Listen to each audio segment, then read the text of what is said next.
Hi, it's Steve Cioccolanti here from Discover Ministries.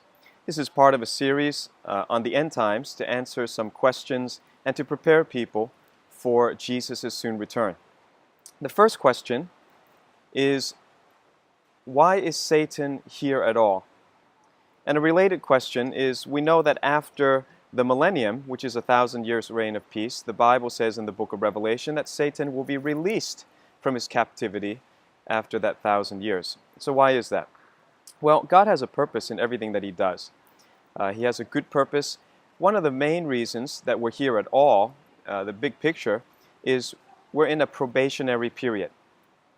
God is using this time to answer, really, His accusers' questions. And there's a lot of people in creation, among the angels, among mankind, who don't like God, who don't want God to be their leader. And they have certain objections to Him, and so He's so patient and so kind that He's taking the time in what we call these dispensations in theological term. He's taking the time to answer them. So the first accusation is, why would a good God send anybody to hell? God answers that.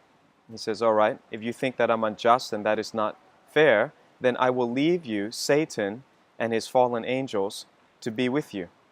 And so you have a period of time, a lengthy one so far, 6,000 years, in which we know exactly what it's like to live among sinners and among sin.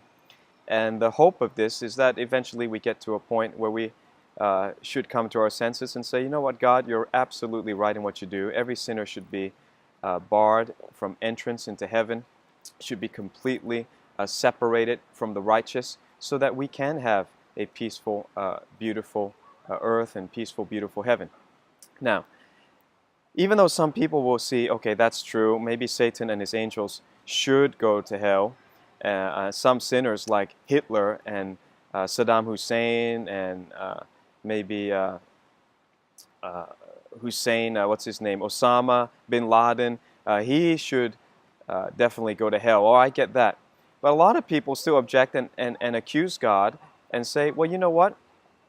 Once people go to hell, once they suffer the flames of torment, surely they will become better. And God should just let them out. Like hell should not be an eternal place. And so this is another objection that God is so patient and so kind to answer for us. And so He says, okay, have it your way. After 1,000 years of Jesus' reign, from the second coming all the way to the white throne judgment, after that, since some people during that period of time, that's another dispensation, the millennium, they will ask this question. They will object to God's righteousness and justice and rule. So God says, you know what? Have it your way. I'm going to let Satan out. And he will come out, we believe, for, the Bible says, a short period of time. That seems to be an idiom for 3.5 years. And it's going to cause the biggest world war when Satan is come out. Is he better? No. The Bible says that he's going to lead a host of nations into Gog and Magog war. That's the second Gog and Magog war.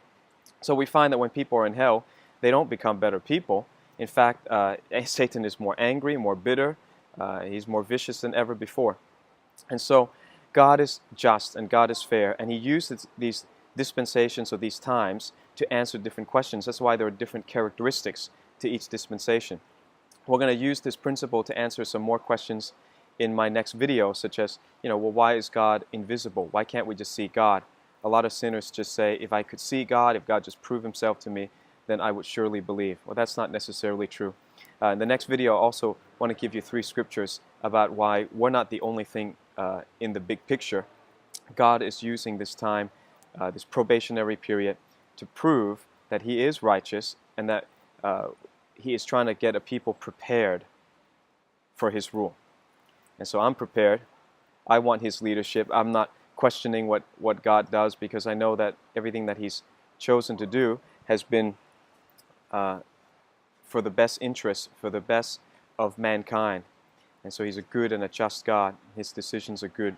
So eventually, He's just going to lock up all the sinners, including Satan, in an eternal hell. And He's using this time and even the period after the millennium to make sure that everybody sees the validity of His decisions. He makes great decisions. And those who've chosen Him, who've trusted in His Son, Jesus Christ, have come to accept that He really is a good leader. Thank God. Thank God for God. All right. We'll see you in the next video.